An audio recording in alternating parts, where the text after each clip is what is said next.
یہ ایک بہت پرانا اور سچا واقعہ ہے۔ یہ جن پہ گزرا ہے انہی کی زبانی سنتے ہیں۔ یہ تب کی بات ہے جب پاکستان بنے چند سال ہی ہوئے تھے۔ میں ایک گاؤں کے سرکاری اسکول میں چوکیدار تھا۔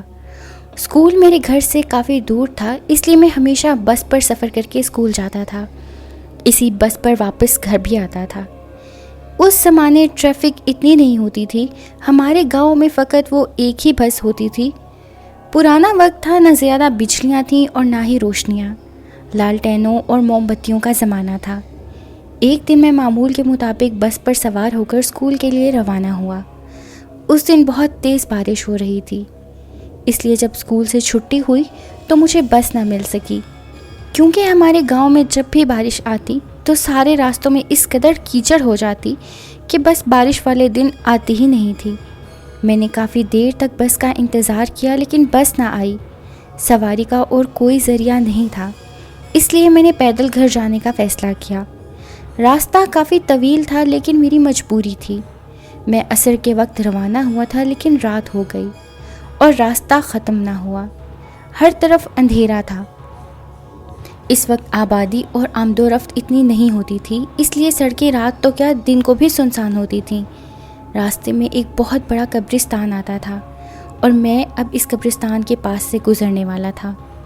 میرے پاس کوئی لالٹین اور موم بتی وغیرہ کچھ بھی نہیں تھا، اس لیے پیدل اندھیرے میں راستہ بناتے ہوئے میں آگے بڑھنے لگا۔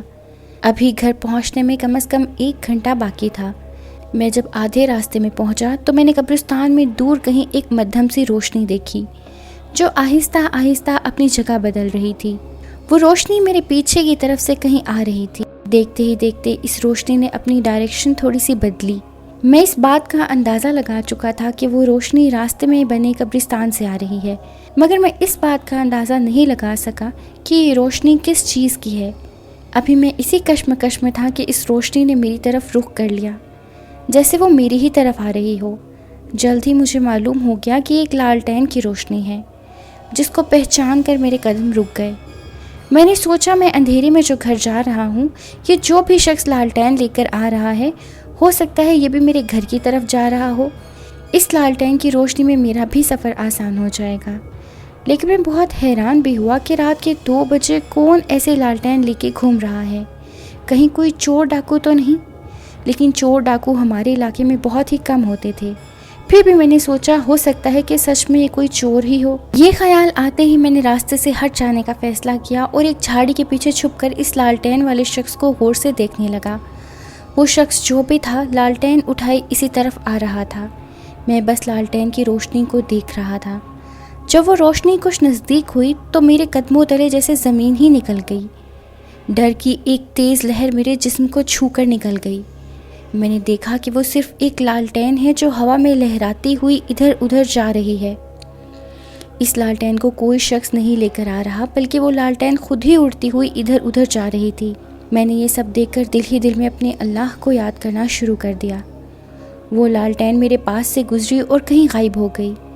میں نے اپنی پیشانی سے پسینہ صاف کیا اور تیز قدمی سے گھر کی طرف بڑھنا شروع کر دیا، جو کہ ابھی بھی بہت دور تھا۔ میں ابھی تھوڑی دور ہی پہنچا تھا کہ مجھے اپنے پیچھے سے وہی روشنی آتی نظر آئی، جس کو دیکھ کر میں تیزی سے بھاگا اور پناہ لینے کے لیے گاؤں کی ایک چھوٹی سی مسجد میں داخل ہو گیا۔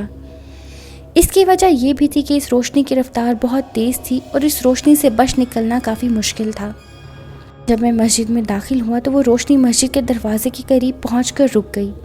میں خوفزدہ ہو کر اس روشنی کو دیکھتا رہا، لیکن وہ روشنی مسجد کے اندر داخل نہیں ہو سکی۔ پھر وہ لالٹین کی روشنی اسی رفتار سے قبرستان کی جانب واپس چلی گئی۔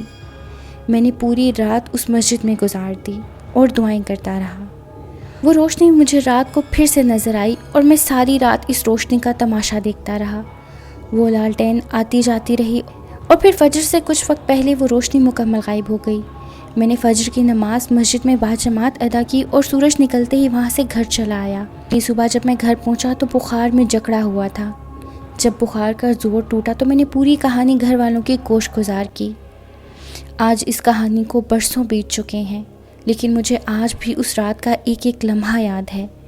اب میں بوڑھا ہو چکا ہوں، لیکن آج بھی ہمیشہ اپنے بچوں کو میں وہی کہانی سناتا ہوں اور آج بھی اس واقعے کو یاد کر کے اتنا ڈر جاتا ہوں جتنا 40 سال پہلے ڈرا تھا۔